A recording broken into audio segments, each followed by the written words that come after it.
It's presidential, the outcome evidential. We strive for higher mental. This time, no accidental. We shine because we special. No Salute, family. Come on, man. I ain't got to say it right, but I'm pretty sure you already know what it is, right? Read, remember, repeat. The livest reading show on the planet. I just came from the gym today. My arms is feeling good, you know what I mean? Arms feeling good, you know what I mean? How y'all feeling? Shit, man. That 50 book, man. That 50 book got me in the trance for like the whole month. You know what I mean? The way he called 17 times to get through to them just so he could work and intern at the office. Man, I'm telling you, man, it's a lot of power, man. A lot of power in these books. You know what I mean? I finna show y'all a couple books too, man. Just so y'all could, you know, probably go out and get on your own time and possibly read. I'll just show you what I've been reading and what I got. You know what I mean? Hopefully that inspires somebody else to, you know, pick up a book and read. But you already know. Let's go. Boom. If it was their birthday, they might be having a quiet celebration at home with their spouse and young kids. They were maturing. This is why I built the show around themes that would speak to an older audience. What happens when a love from someone youth unexpectedly reappears on the scene? What is the fallout when a husband and wife don't have the same vision for the future, or when a son betrays his father? Those are themes that resonate with adults. At the same time, I needed to capture the energy and excitement my audience felt back when they were still out living a life, still partying and getting into drama every night. That's why I insisted on power being very graphic, especially sexually. It needed that spark. When I came into the game rapping about I'll take you to the candy shop, let you lick the lollipop, it was still considered risky. Now you have women singing eat the booty like groceries. The ante has been upped, and power needed to match it. It was no easy task. Saturday night has traditionally been a TV ratings graveyard. Outside of Saturday Night Live, there have been very few hits during the time slot over the last 40 years. It's the night when the least number of people are sitting at home in front of their TV sets. By putting power on Saturday nights, Stars was basically setting the show up to fail. Instead, we shocked the network and the entire industry by pulling in very strong ratings on Saturday night. The executives couldn't figure it out at first, but I knew exactly what was happening. My audience was staying home on Saturday nights. I was giving them that old energy, but from the comfort and safety of their couch. The younger people heard the buzz and started DVRing the show like crazy so they could watch it the next morning. Or they were watching it on their phone via the Stars app. We were killing it across all platforms.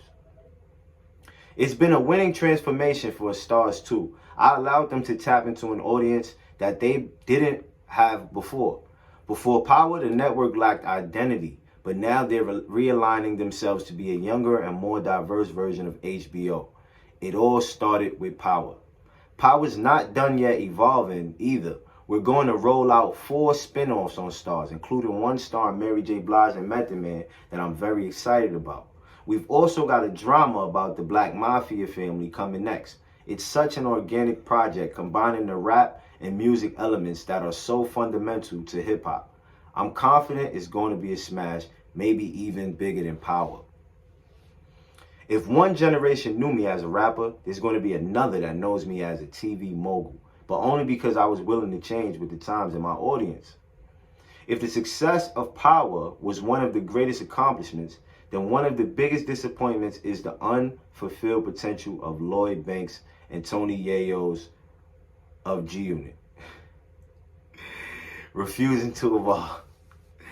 Both Power's rise and G-Unit's fall are testaments to how growth is often a key element in any successful journey. I always felt that if I had maybe done a better job teaching Banks and Yayo how to evolve and change their habits, they each would be in a better place right now. Instead, they both stayed stuck in their mindsets, and as a result, the success they desire has eluded them. In Banks' case, a lot of his failure to grow as an artist is connected to his emotional composition. Banks grew up in the same neighborhood as me, but was never a part of it in the same way. While I was out hustling, I actually hustled with his father. Banks was more content staying on his porch and watching the world from there. There's nothing wrong with that, but it underscored a particular aspect of his personality. Banks wanted things to come to him as opposed to going out and getting them for himself. That's not me trying to assassinate his character. The guy has Lazy Lloyd tattooed on his arm. He literally wears his laziness on his sleeve. He's always projected an unhelpful mixture of being both introverted and cocky at the same time. The kind of person most comfortable being a big fish in a small pond. If Banks was hanging out in the studio with a bunch of unknown MCs, he'd be very confident. He'd enjoy being the center of attention. But if I suddenly showed up, then he'd feel like he got demoted. He'd be bitter. He didn't feel like the center of attention anymore. I get it. I can take up a lot of the air in the room. The problem is that he never fight to get some of the oxygen back, which is exactly what a star is supposed to do. I believe a true star must possess 4 fundamental abilities: create great material, be a high energy live performer, have a unique appearance, and possess a strong personality. Tupac had all 4. So does Mary J. Blige, Chris Brown too. Biggie didn't have all of them, but he was able to compensate in the areas where he was weaker. His appearance wasn't strong initially, so Bad Boy got him new sweaters and put sunglasses over his eye that kept moving all over the place. He couldn't move around the stage so much as a performer, so the head of his label became his dancer. It was a great distraction. The overhaul worked for Biggie. He came into the game with transcendent material, and then they picked up the slack in the areas he wasn't as strong in.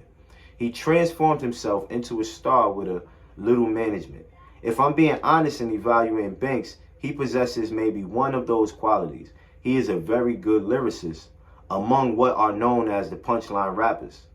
Rappers who will end their bars with a funny or tongue-in-cheek line. Banks likes to call himself the PLK, or Punchline King. I don't know if he's the king, but I'll give it to him that he's in the conversation. He is not, however, a great live performer, stylish dresser, or domineering personality. So if he doesn't check those 3 boxes, how is he going to get bigger and become the star in real life that he is in his head? To me, one answer was to change how he interacted with the culture.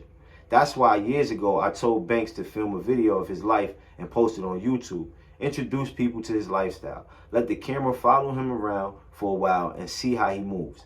Maybe something he says or does will create a spark, go viral, and then he'll have some heat around him again. What I didn't want him to do was sit there writing punchline after punchline and then grow resentful when no one seemed to care about his mixtapes anymore. They say insanity is doing the same thing over and over again, but expecting a different result. If that's so, Banks' temperament was definitely a little crazy. I'm not saying anything here I haven't said to Banks directly.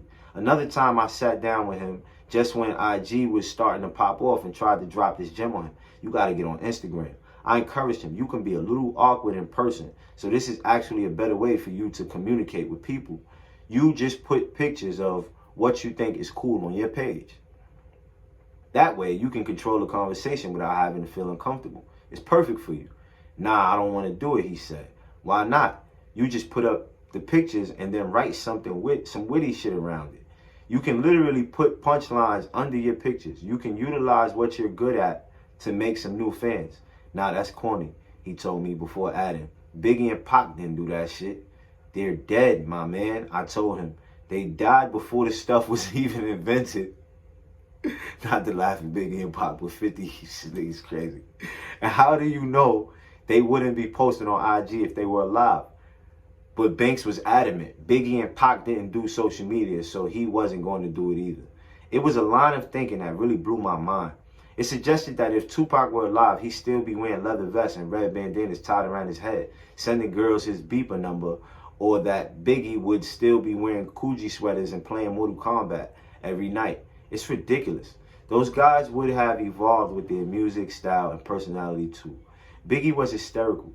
His IG probably would have been one of the most popular pages in the entire world. I believe Pac would have eventually returned to his revolutionary roots. He would have had an impact on society way beyond music. Hell, even if I had evolved in my attitude toward Instagram when it first came out, I also thought it was corny. In 2014, I told the UK Guardian, I think it's messing up everything. It's giving us all really weird habits, taking pictures of things you don't even like. I felt that way at the time, but I didn't close off my mind to it. Either over time, I started to realize that I just didn't know the platform well enough. I didn't intuit the rhythm of how to post or understand what sort of content resonated. Most important, I didn't appreciate how effective it was in directly reaching people. So I jumped all the way in and embraced it fully. Today, it's one of the most important public-facing tools at my disposal. Banks was resistant to that sort of evolution. His mind was stuck in the mid-90s and he was in no hurry to release it from the trap. Family, I told you, man, this book is crazy. It's really enlightened to some thoughts that we could be stuck in, right? If you don't got a physical book, you can get the PDF. I lost my, well, I didn't lose, I don't want to keep saying that. Let me fix my words. I misplaced my book at the Airbnb I was at last, and I hope, pray for me that we get it back, right? Out of all the best scenarios in the world, I can see my book coming back to me right now. So you guys have a wonderful day, miraculous day to read, remember, repeat. Got shot outside of the sandbox, it ain't inspiring. Product of the environment, tired of seeing these niggas dying, mothers and fathers crying. We all here to iron.